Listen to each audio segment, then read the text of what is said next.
नमस्ते। Last video के अंदर हमने फ्लक्स के बारे में पढ़ा था और फ्लक्स का हमने फॉर्मूला लिखा था E डॉट ए। ठीक है, तो इसको हमने क्या लिख दिया था, E A cos theta. Clear. तो अब मान लीजिए कि मैं इस फॉर्मूले को इस तरह से लिखता हूँ। मैंने पिछले वीडियो के अंदर भी आपको ये करके दिखाया है, तो मैं यहाँ दोबारा इस चीज़ को कर रहा हूँ। सपोज ये एक चार्ज है और इस सरफेस के अंदर ये चार्ज एनक्लोज्ड है। ठीक है, और इस चार्ज की वजह से फ्लक्स होगा चारों तरफ। फ्लक्स इस सरफेस में से पास हो रहा होगा। क्लियर। और ये चार्ज इस सरफेस के अंदर है। अब आप यहाँ पे देखिए कि इसके हर पॉइंट पे, इस सरफेस के हर पॉइंट पे ds एरिया वेक्टर और इलेक्ट्रिक फील्ड की डायरेक्शन सेम है, तो यहाँ पे एंगल क्या है, 0 डिग्री। तो यहाँ पे आप फ्लक्स क्या लिख सकते हैं, E इंटू ए। क्लियर। अब आप यहाँ पे मान लीजिए ये जो E है ये इस पॉइंट पे मैग्नीट्यूड है, तो मैग्नीट्यूड हर पॉइंट पे क्या होगा, हर पॉइंट पे जो मैग्नीट्यूड होगा दैट विल बी कांस्टेंट, और वो क्या होगा, Q divided by 4 pi epsilon naught r square, where r is the radius. ये r रेडियस मान लें इसका। और इस सरफेस का एरिया 4 पाई r स्क्वायर, तो यहां से कट गया 4 पाई r स्क्वायर, तो क्या बचा आपके पास, Q बाय एप्सिलॉन नॉट। ठीक है, तो ये मैं आपको पिछले वीडियो में बता चुका हूं। तो वास्तव में जो ये आ रहा है ये क्या, फ्लक्स, जो कि इस सरफेस से है, इस सरफेस से एसोसिएटेड है, and that is a constant for a given charge. और यही गॉस लॉ है। तो बेसिकली मैंने जो आपको पीछे जो फ्लक्स का कॉन्सेप्ट का इंट्रोडक्शन दिया है उसी के अंदर ही मैं आपको क्या बता चुका हूं, गॉस लॉ बता चुका हूं। तो गॉस लॉ क्या है, इसको अब हम एक स्टेटमेंट की फॉर्म दे देते हैं। गॉस लॉ की जो स्टेटमेंट है वो ये है that the total flux associated with a closed surface। इस बात का बड़ा ध्यान रखना, इसकी बहुत इंपॉर्टेंस है। The total flux associated with the close surface is equal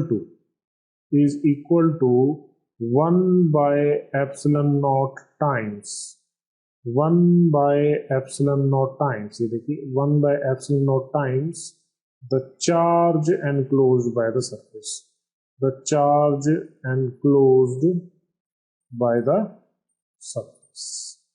तो ये डेफिनेशन है। तो गॉस ने कहा कि अगर किसी भी सरफेस में, अब सरफेस किसी भी शेप की हो कोई फर्क नहीं पड़ता, क्योंकि आप यहाँ पे देख रहे हैं कि अगर मैं एक बड़ा सरफेस कंसीडर कर लूं तो भी उसके अंदर से फ्लक्स जो पैसेज है वो सेम है। इसका मतलब क्या है, जो ये फ्लक्स है ये ज्योमेट्री पे डिपेंड नहीं करता। ये डेफिनेशन जो है इसके अंदर ज्योमेट्री की कोई रोल नहीं है। तो किसी भी शक्ल का क्लोज्ड सरफेस हो और इसके अंदर अगर कोई चार्ज Q है, तो इस सरफेस के साथ जो एसोसिएटेड फ्लक्स होगी, इस सरफेस के साथ जो एसोसिएटेड फ्लक्स होगी that will B Q by epsilon not.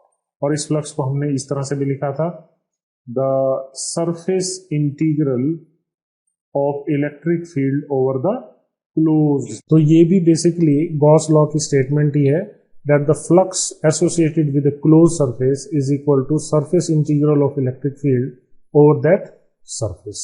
ठीक है, तो गॉस लॉ को हम दो तरह से रिप्रेजेंट कर सकते हैं, and that flux is equal to 1 by epsilon naught times the charge enclosed by the surface. और साथ में फिर यहाँ पे दिखाई दे रहा है जैसे यहाँ से r स्क्वायर कैंसिल हो गया।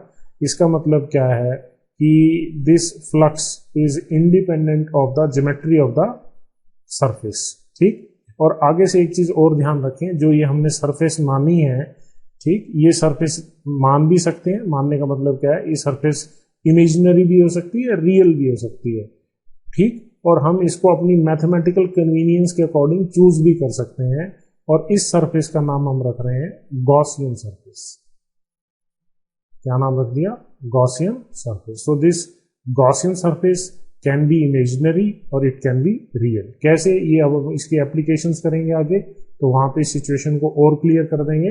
अभी मान के चलिए कि हम इसको क्या नाम दे रहे हैं, गॉसियन सरफेस, और ये दोनों तरह से हो सकती है।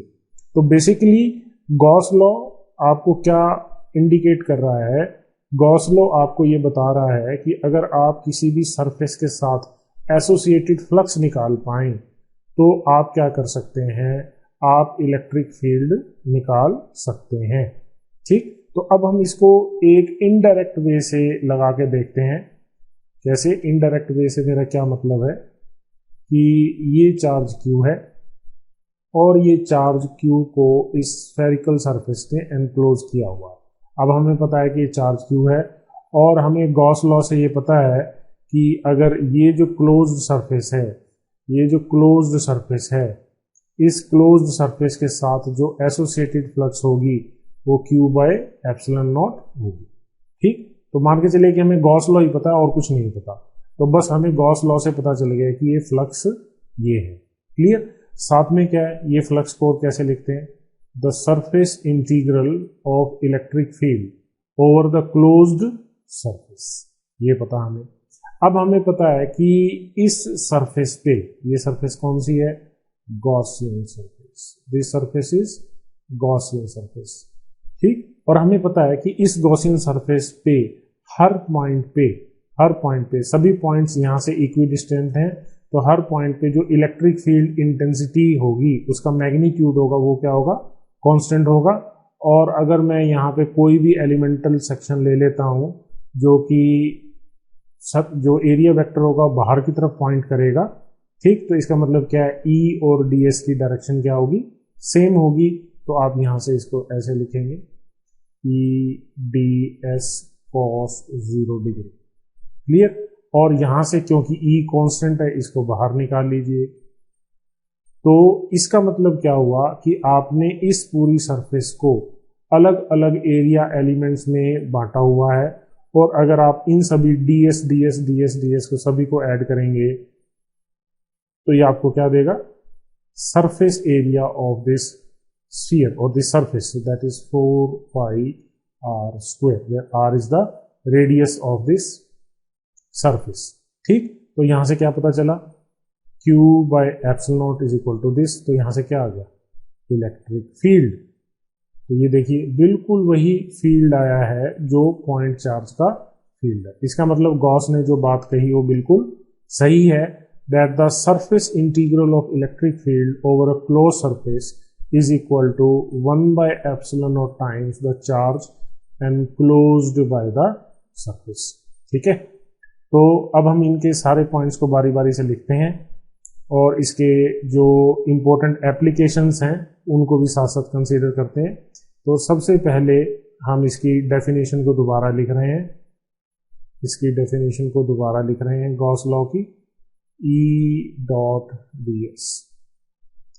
अब यहां पे सबसे पहले इस चीज को देखिए, जो ये Q है, ये Q क्या चीज है, Q वो चार्ज है जो सरफेस के अंदर एनक्लोज्ड है, जो चार्ज सरफेस के अंदर एनक्लोज्ड है।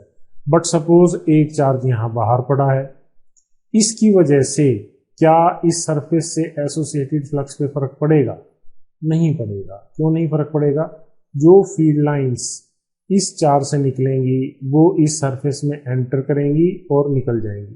तो जितनी फील्ड लाइंस एंटर करेंगी उतनी ही फील्ड लाइंस निकल भी जाएंगी। तो इस चार्ज का कंट्रीब्यूशन टुवर्ड्स द फ्लक्स क्या है, 0 है। ठीक, क्योंकि जितनी फील्ड लाइंस अंदर जाएंगी उतनी ही निकल जाएंगी। ठीक, और यही चीज हमने यहाँ पे भी कही है कि जो फ्लक्स है वो केवल उसी की काउंट होगी जो चार्ज सरफेस के अंदर एनक्लोज्ड है। इसलिए मैंने ऊपर स्ट्रेस किया था the surface should be closed. ठीक, दूसरा, अब आप यहां पे एक और इंपॉर्टेंट चीज देखिए, ये E क्या है, E। सपोज मैं इस पॉइंट की बात करता हूं, यहां पे E की बात करता हूं, तो क्या ये E केवल इस Q की वजह से होगा या Q1 की वजह से होगा। ठीक, तो हम कहेंगे that E is due to both Q and Q1। ठीक है, ये बात बहुत इंपॉर्टेंट है, ये ध्यान रखनी है। जो इलेक्ट्रिक फील्ड यहां आ रहा है, this electric field is due to the charges both inside and outside. Flux जब लिखेंगे तो केवल चार्ज अंदर वाले को ही काउंट करेंगे, इसका कंट्रीब्यूशन अपने आप क्या हो जाएगा, जीरो हो जाएगा। ठीक है, तो ये जो फील्ड है, ये फील्ड दोनों चार्जेस की वजह से, इसकी वजह से भी यहाँ फील्ड होगा, इसकी वजह से भी यहाँ फील्ड होगा। ठीक, बट फ्लक्स जो है वो अंदर वाले चार्ज की वजह से आएगी। इसके फील्ड का इफेक्ट इस पूरी सरफेस के लिए क्या काउंट हो जाएगा, जीरो हो जाएगा। ठीक है, तो ये बात आपको ध्यान रखनी है कि जो ई है वो सभी चार्जेस की वजह से होता है। साथ में इसको आप ऐसे देखिए, सपोज अंदर कोई चार्ज नहीं पड़ा है, चार्ज केवल बाहर ही पड़ा है। अब क्या होगा, तो अब जो फ्लक्स एसोसिएटेड है, the flux associated is zero. So if a surface is enclosing no charge, the associated flux is zero, the associated flux is zero. ठीक, अब इसको दूसरे तरीके से देखिए, सपोज मेरे पास एक गॉसियन सरफेस है, इस गॉसियन सरफेस के अंदर मैंने क्या रख दिया, एक डाइपोल रख दिया। क्या रख दिया, एक डाइपोल रख दिया। तो अब इस सरफेस के साथ एसोसिएटेड फ्लक्स बताइए, तो यहाँ पे जो एसोसिएटेड फ्लक्स होगी दैट इज जीरो। क्यों, इस सरफेस के अंदर चार्ज कितना है, इस सरफेस के अंदर जो चार्ज है वो क्या है, जीरो। तो यहाँ पे जो हमने ये क्यू लिखा है, basically this Q is net Q. ये बात ध्यान रखनी है कि गॉस सरफेस के अंदर, गॉसियन सरफेस के अंदर जिस चार्ज की हम बात कर रहे हैं, वो जो चार्ज है वो बेसिकली क्या है, नेट चार्ज है। तो यहाँ पे नेट चार्ज क्या है, जीरो। तो यहाँ पे जो एसोसिएटेड फ्लक्स है वो भी क्या होगी, जीरो होगी। बट आप यहाँ पे साथ में एक इंपॉर्टेंट बात ध्यान रखिए कि जैसे मैंने यहाँ पे ई के बारे में बताया था, इस सरफेस के साथ एसोसिएटेड फ्लक्स तो जीरो होगी, बट अब आप यहाँ पे ये नहीं कह सकते कि इस पॉइंट पे या इस पॉइंट पे इलेक्ट्रिक फील्ड जीरो होगा, it will be non zero.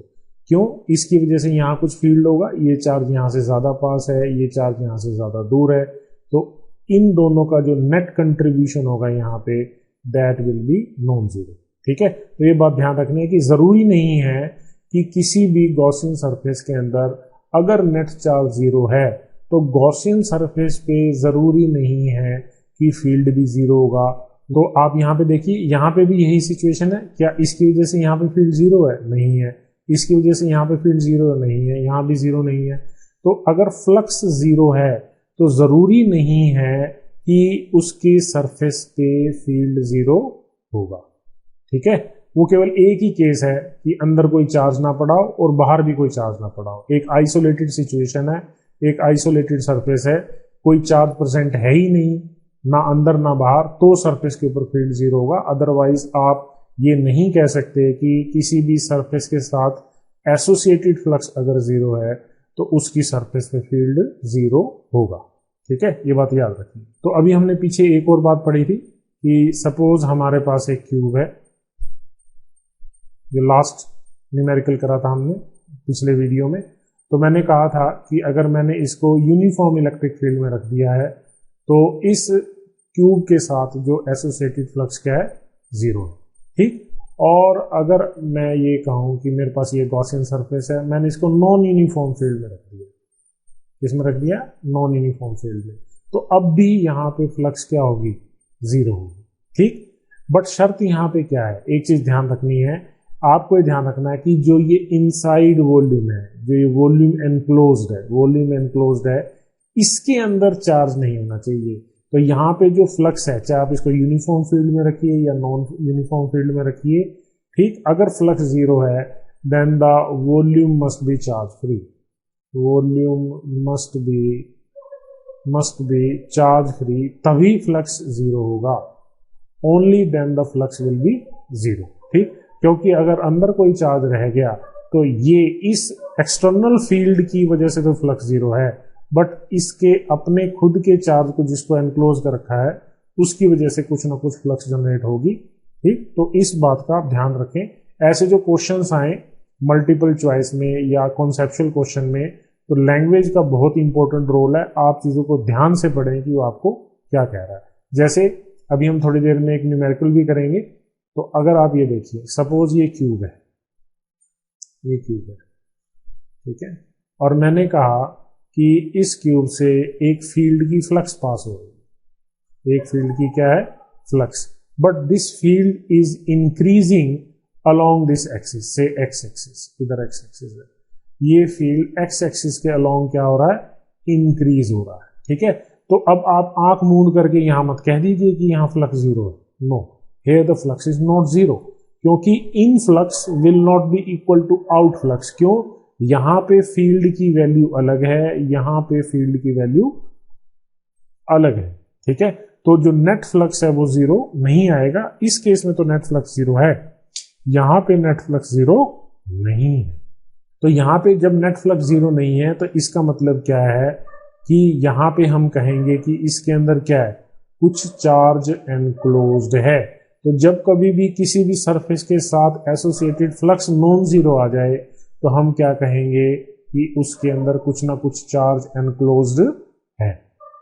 तो इसकी और एप्लीकेशंस करने से पहले आइए गॉस लॉ का एक जनरलाइज्ड प्रूफ भी कर लेते हैं। जैसे मैंने आपको सॉलिड एंगल्स पढ़ाते हुए कहा था, तो ये कोई एक रैंडम सरफेस है, क्लियर, और इस रैंडम सरफेस के अंदर कोई एक चार्ज पड़ा है। ठीक, अब मैंने क्या किया, यहाँ पे एक छोटा सा एरिया एलिमेंट कंसीडर कर लिया। ठीक है, मैं ऐसा क्यों कर रहा हूं, मेरे को इस सरफेस से एसोसिएटेड फ्लक्स कैलकुलेट करनी है। ठीक है, और आप समझिए कि जो ई की डायरेक्शन है, ई इधर है, यहाँ पे this is the direction of E such that this angle is theta. ठीक, तो मैं क्या करूंगा, इस पूरे सरफेस को छोटे छोटे एलिमेंट्स में डिवाइड कर दूंगा और हर एलिमेंट से एसोसिएटेड फ्लक्स निकालूंगा और सारी फ्लक्स को क्या कर दूंगा, ऐड कर दूंगा। So the small amount of flux associated with this surface is equal to E dot D S. ये बात हमें डेफिनेशन से पता है। ठीक, अब टोटल फ्लक्स अगर मेरे को निकालनी है, that will be phi, that is equal to integration of D phi, clear, and we will write it like this, and this integration is for this whole surface, and this surface is closed. This surface is closed. So phi that is equal to E ds cos theta, because theta is the angle between E and ds. Clear? तो यहां पे आप इसको क्या लिखेंगे, surface integral और the close surface. E की value क्या है, Q by 4 pi epsilon naught r square ds cos theta। ठीक, Q by 4 pi epsilon naught की वैल्यू बाहर लिख लीजिए, इंटीग्रेशन और the close surface ds cos theta divided by r square। अब याद करिए कि मैंने आपको क्या बताया था सॉलिड एंगल पढ़ाते हुए, this is equal to how much, 4 pi, because this represents the solid angle. So solid angle for a closed surface is equal to 4 pi.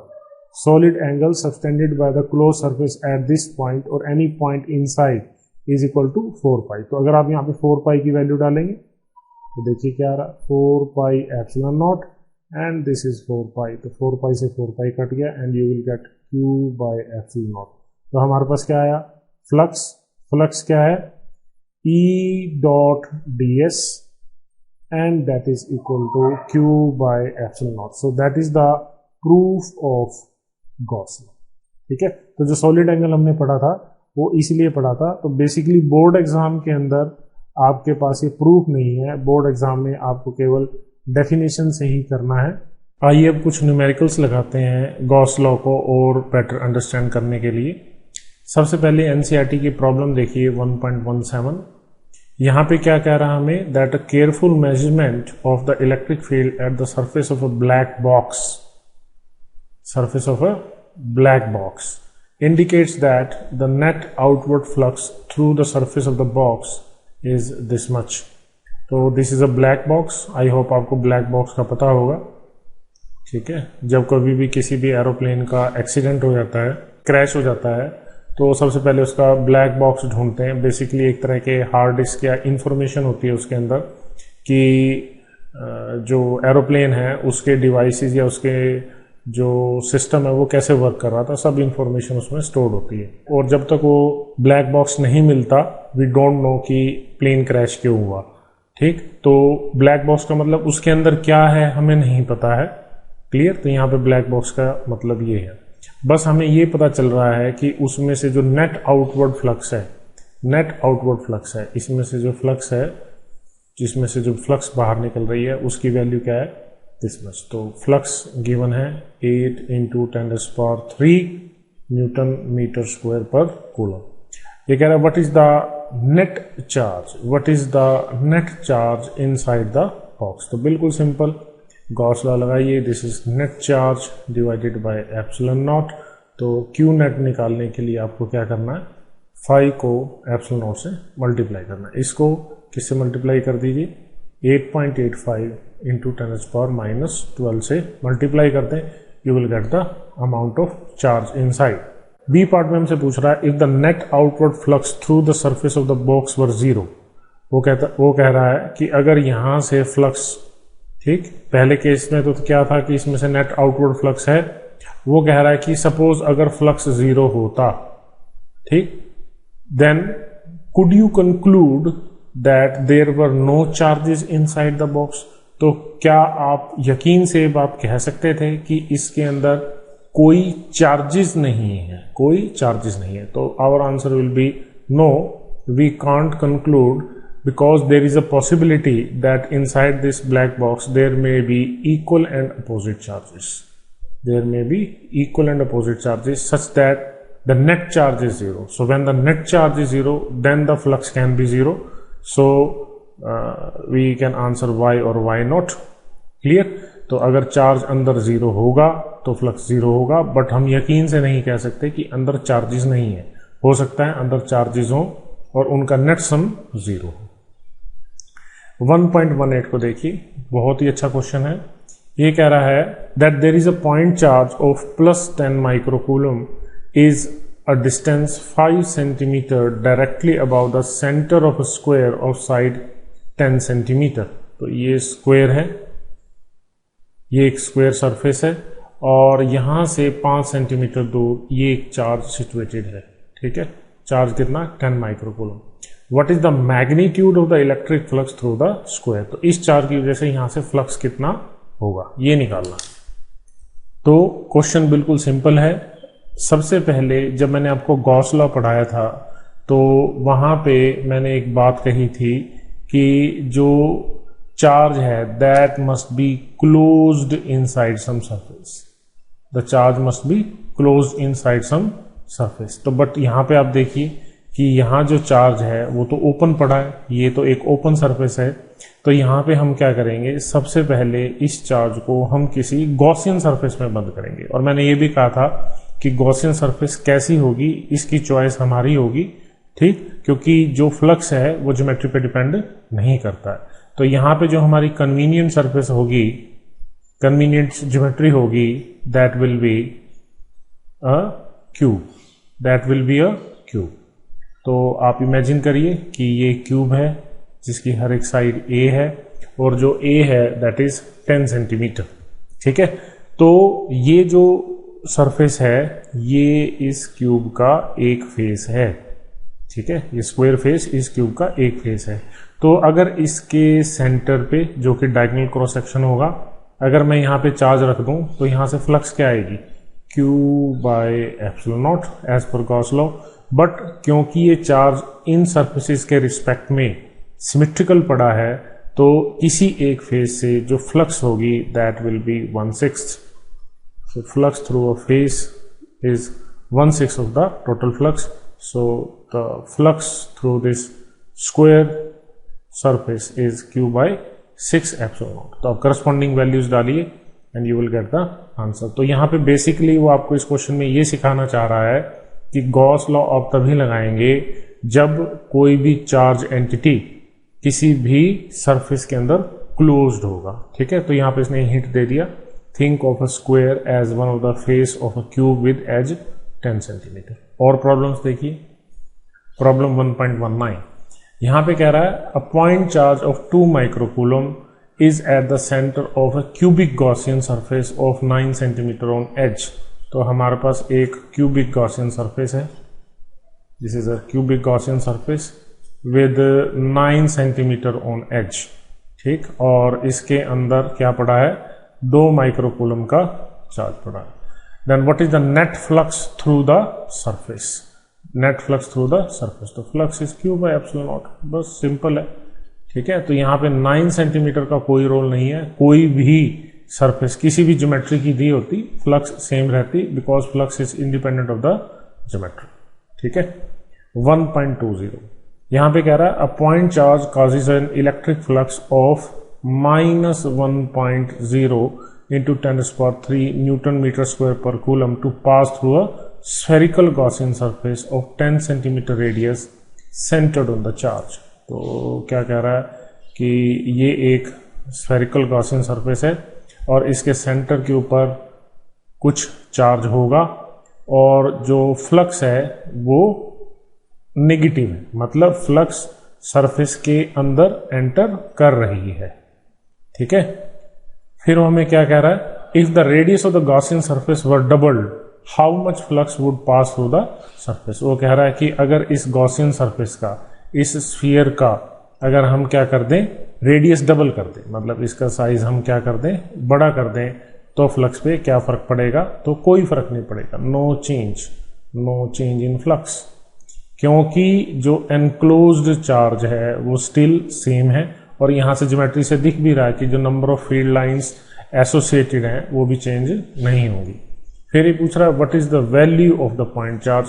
तो अब आप यहाँ पे फ्लक्स, यही फार्मूला ऊपर वाला लगाएंगे.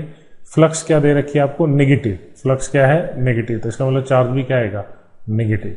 तो फ्लक्स, तो चार्ज निकालने के लिए क्या करेंगे, फ्लक्स को ई नोट से मल्टीप्लाई कर दीजिए and you will get the charge and the charge will be negative, क्योंकि फ्लक्स लाइंस अंदर आ रही हैं. क्लियर. अब कुछ अच्छे एग्जाम्पल्स भी दिए हुए हैं एनसीईआरटी ने, उनको करते हैं. ये एग्जाम्पल देखिए 1.11. यहां पे कह रहा है the electric field components in figure 1.27, this is figure 1.27, are E X is equal to alpha X raise to power 1/2 E Y and E Z is equal to 0.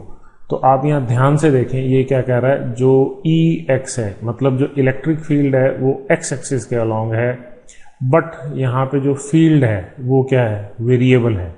Electric field का magnitude x पे depend करता है. इसका मतलब क्या है, अगर ये ओरिजिन है, यहां से लेके यहां तक का ये गैप, यहां से लेके इस फेस का गैप ए दिया हुआ है, मतलब इस पॉइंट पे, इस कोऑर्डिनेट पे जो इलेक्ट्रिक फील्ड की वैल्यू है वो क्या है, alpha A raise to the power 1/2, और इस फेस पे जो वैल्यू है इलेक्ट्रिक फील्ड की यहाँ जो इसको कहिए लेफ्ट फेस, इसको कहिए right face, that is alpha 2a, क्योंकि यहां से यहां का गैप 2a है, 2a rays to the power 1/2. तो यहां पे इस फेस पे इलेक्ट्रिक फील्ड की वैल्यू अलग है, इस फेस पे इलेक्ट्रिक फील्ड की वैल्यू अलग है. ठीक है. तो यहां पे फील्ड नॉन यूनिफॉर्म है. Calculate the flux through the cube, हमें इस क्यूब से एसोसिएटेड फ्लक्स निकालना है, and the charge within the cube. अभी charge within the cube क्यों कह रहा है, अभी हम देखेंगे. तो इस तरह का एग्जाम्पल मैं आपको थ्योरी सेक्शन में करा चुका हूं, इस तरह की ज्योमेट्री से रिलेटेड आइडियाज. तो मैंने ये बताया था कि हम सबसे पहले नॉर्मल की बात करेंगे. तो अपर फेस का नॉर्मल जे कैप, क्योंकि इलेक्ट्रिक फील्ड एक्स एक्सिस के अलोंग है, तो इस अपर फेस से, इस लोअर फेस से, इस बैक फेस से और यहां सामने फ्रंट फेस से, इनसे तो फ्लक्स क्या होगा, 0. इनसे तो फ्लक्स होगा नहीं, क्योंकि फील्ड क्या है, अलोंग एक्स एक्सिस है. अब जो ये वाला लेफ्ट फेस है, इसका यहाँ पे नॉर्मल दिखा रखा है, that is along negative x axis. ये जो एरिया की डायरेक्शन है, ठीक, एरिया वेक्टर की direction, that is along negative x axis, और ये क्या है, पॉजिटिव एक्स एक्सिस. ये पॉजिटिव एक्स एक्सिस की रिप्रेजेंटेशन कर रहा है. ठीक है. तो हमें क्या करना है, पहले लेफ्ट फेस से फ्लक्स निकालना है. तो flux through the left face, तो यहां इसने निकाल रखा है. ठीक है. तो इसने कह दिया कि लेफ्ट फेस पे फील्ड ये है, राइट फेस पे फील्ड ये है, and flux through the left face E dot ds। तो यहाँ पे देखिए कि जो इलेक्ट्रिक फील्ड है, इलेक्ट्रिक फील्ड इस डायरेक्शन में है, आई कैप इस डायरेक्शन में, मतलब एरिया वेक्टर का डायरेक्शन ये है, तो दोनों के बीच में जो एंगल है वो दैट इज 180 डिग्री। तो यहाँ से आपके पास लेफ्ट फेस से फ्लक्स आ जाएगा that is negative EL, means electric field at the left face into A square is the magnitude of the area vector. तो यहाँ पे आपको राइट फेस से फ्लक्स निकालेंगे, यहाँ पे इलेक्ट्रिक फील्ड का और जो करस्पॉन्डिंग एरिया वेक्टर है दोनों का डायरेक्शन सेम है, जो थीटा है दैट इज 0। ठीक, तो आप यहाँ से राइट फेस से भी क्या निकाल सकते हैं, इलेक्ट्रिक फ्लक्स निकाल लेंगे। ठीक, तो नेट फ्लक्स क्या आएगी, बिल्कुल सिंपल है, हमने वैल्यू पुट कर दी, right flux plus left flux. Right flux positive है, लेफ्ट फ्लक्स नेगेटिव है। नेगेटिव क्यों है, यहाँ से फील्ड लाइंस अंदर घुस रही हैं, ठीक है, तो यहाँ फ्लक्स नेगेटिव है, यहाँ पे फ्लक्स पॉजिटिव है। ठीक है, तो अगर आप इन दोनों को ऐड करेंगे you will get this much result, और अल्फा की वैल्यू गिवन है, ए की वैल्यू गिवन है, तो आपके पास ये आ जाएगा। तो आपके पास यहाँ पे जो net flux I that flux is positive. मतलब क्या कि यहाँ पे राइट फेस पे जो फ्लक्स निकल रही है वो ज़्यादा है, बाय डिफॉल्ट ज़्यादा ही होगी क्योंकि फील्ड का मैग्नीट्यूड यहाँ ज़्यादा है। यहाँ पे फील्ड का मैग्नीट्यूड कम है, तो यहाँ पे एसोसिएटेड नेगेटिव फ्लक्स कम है, यहाँ पे एसोसिएटेड पॉजिटिव फ्लक्स ज़्यादा है। तो नेट फ्लक्स क्या आएगी, ज़्यादा आएगी, किससे, ग्रेटर देन 0 मतलब। तो बी पार्ट में क्या पूछ रहा है, the charge within the cube. तो आपके पास फ्लक्स आ गई, और फ्लक्स क्या है, Q बाय एप्सिलॉन नॉट। ये फ्लक्स पॉजिटिव है, तो बस इसी को यूज करिए। तो यहाँ पे देखिए फ्लक्स ये रही, तो this is the flux into epsilon not, and you will get the amount of total charge inside the cube. ठीक, तो सेम यही चीज मैंने आपको थ्योरी के अंदर भी आपको एक्सप्लेन करी है, क्लियर। तो उसी के बेसिस पे यहाँ पे क्वेश्चन किया हुआ है, बस फर्क यहाँ पे ये है कि यहाँ पे उसने क्लियर हमें वैल्यू दे दी कि जो फील्ड है वो एक्स एक्सिस के अलोंग बढ़ रहा है। ठीक है, तो मैंने आपको बताया था कि कई स्टूडेंट सोचते हैं कि इस तरह से फील्ड लाइंस इसमें से पास करेंगी तो इसको नेट फ्लक्स को 0 लिख दें, बट नेट फ्लक्स 0 नहीं होगा क्योंकि फील्ड यहाँ पे यूनिफॉर्म नहीं है, इसका मैग्नीट्यूड एक्स एक्सिस के अलोंग बढ़ रहा है। क्लियर। अगला क्वेश्चन देखिए, दैट इज एग्जाम्पल 1.12। ये भी बहुत अच्छा एग्जाम्पल है, बट यहाँ पे उसने क्या कहा है, ये कह रहा है an electric field is uniform and is in positive x direction for positive x and uniform with the same magnitude but in negative x direction for negative x. इसका मतलब क्या है कि जो इलेक्ट्रिक फील्ड, ये उसका वैल्यू गिवन है 200 आई cap, मतलब एक्स एक्सिस के अलोंग फील्ड लग रहा है फॉर एक्स ग्रेटर देन 0, और नेगेटिव फील्ड है, मतलब जो फील्ड की डायरेक्शन है वो नेगेटिव एक्स एक्सिस के अंदर है फॉर एक्स लेस देन 0। ठीक है, a right circular cylinder of length this much centimetre and radius has its centre at the origin and its axis along the x axis so that one face is 10 centimetre and other is -10 centimetre. तो ये कह रहा है कि figure 1.28 देखिए, ये देखिए, ये सिलेंडर का सेंटर है, ये एक्स एक्सिस है, टोटल लेंथ जो है वो क्या दे रखी है 20 centimetre, so it is centred at the origin, मतलब जो इधर की लेंथ है वो 10 है, इधर की लेंथ 10 है, फॉर एक्स ग्रेटर देन 0, ये वाला हिस्सा एक्स ग्रेटर देन 0 है। तो इस सिचुएशन के लिए फील्ड की डायरेक्शन टुवर्ड्स राइट, मतलब पॉजिटिव एक्स एक्सिस की तरफ, और इधर for x less than 0 field की डायरेक्शन इधर है। ठीक है, तो यहाँ गिवन है हमें कि लेफ्ट हैंड साइड में फील्ड की डायरेक्शन इधर, राइट हैंड साइड में फील्ड की डायरेक्शन इधर। तो ये ज्योमेट्री आपको दे रखी है, इसका रेडियस 5 सेंटीमीटर है।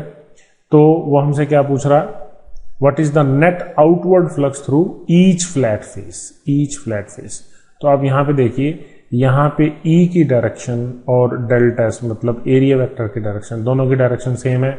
तो इस फेस से जो फ्लक्स आएगा, flux through the left face will be positive. यहाँ पे भी सेम स्टेटस है, तो यहाँ पे भी flux through the right face will be positive. ठीक है, तो यहाँ पे नेगेटिव फील्ड से नहीं घबराना है, क्योंकि जब लेफ्ट फेस के लिए हम इलेक्ट्रिक फील्ड लिखेंगे तो जो डेल्टा एस है, डेल्टा एस, तो डेल्टा एस क्या होगा हमारे पास, एरिया माइनस आई कैप। तो एस एरिया क्या है, pi R square minus I cap. तो इस माइनस आई कैप और इलेक्ट्रिक फील्ड के माइनस आई कैप, इनका डॉट प्रोडक्ट क्या आएगा, +1। ठीक है, तो घबराने की कोई जरूरत नहीं है। तो आपकी फ्लक्स क्या आएगी, पॉजिटिव। और जितनी फ्लक्स लेफ्ट फेस से है उतनी ही राइट फेस से आएगी, क्योंकि इलेक्ट्रिक फील्ड का मैग्नीट्यूड दोनों तरफ सेम है, तो राइट फेस पे भी फ्लक्स यही आएगी। ठीक है, तो द टोटल आउटवर्ड फ्लक्स पूछ रहा है थ्रू ईच फेस, तो हमने निकाल दी। ठीक है, बी पार्ट में कह रहा है what is the flux through the side of the cylinder. अब इस सिलेंडर के साइड में से कितनी फ्लक्स आएगी। तो साइड में से आप देखिए इस तरफ x ग्रेटर देन 0 के लिए E, और यहां कोई आपने एलिमेंटल अगर एरिया लिया होता तो इस एरिया वेक्टर में और इलेक्ट्रिक फील्ड में एंगल क्या है, 90 degree. So the flux through the curves is 0। Same status यहां पे रहता है, फील्ड की डायरेक्शन ही बदली है।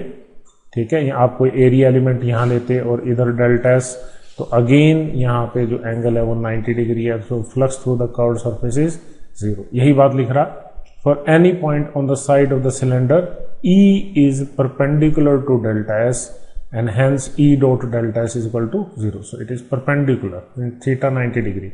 Therefore, the flux out of the side of the cylinder is 0. Clear? C part में पूछ रहा है what is the net outward flux through the cylinder. तो दोनों ही तरफ से फ्लक्स आउट है।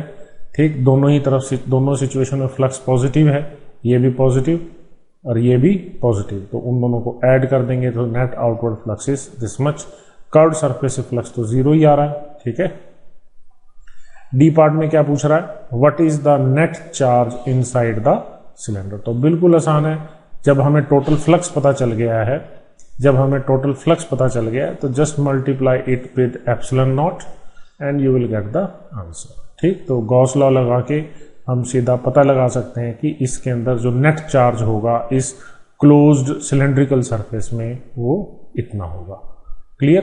तो यहां से आपको गॉस लॉ का कुछ आइडिया क्लियर हो गया होगा कि गॉस लॉ को किस तरह से अप्लाई करते हैं और गॉसियन सरफेस की क्या इंपॉर्टेंस है, अलग अलग सिचुएशन में हम गॉसियन सरफेस को किस तरह से चूज कर सकते हैं।